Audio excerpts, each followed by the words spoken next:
À présent, je vais vous montrer comment manipuler vos ressources.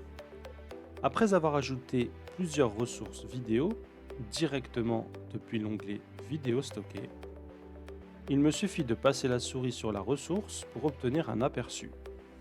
Je peux aussi consulter la résolution, les contenus similaires et ajouter la ressource. Une fois les ressources ajoutées, je les retrouve dans l'onglet Fichier. Toutes les ressources qui ont été ajoutées à la chronologie portent une coche. On remarque qu'au moins une ressource n'est pas présente dans la timeline. Pour changer les caractéristiques de ma ressource, il me suffit de cliquer dessus, puis de choisir la caractéristique à modifier. En revanche, pour afficher la barre d'outils flottante, la sélection de la ressource ne suffit pas.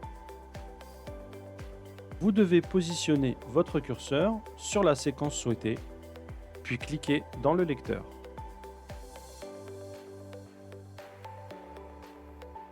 Chaque ressource, qu'elle soit vidéo, audio, texte ou image, peut être déplacée sur votre chronologie.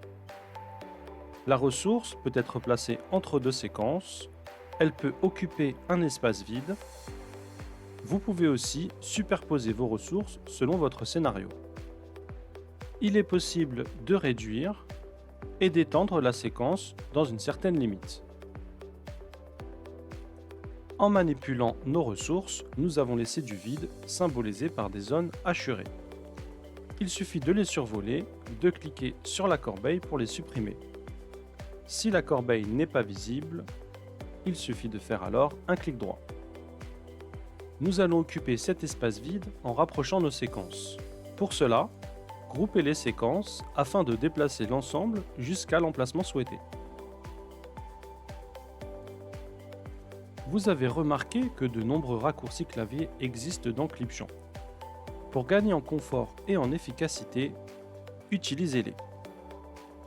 La liste des raccourcis est disponible depuis le menu Clipchamp, raccourcis clavier.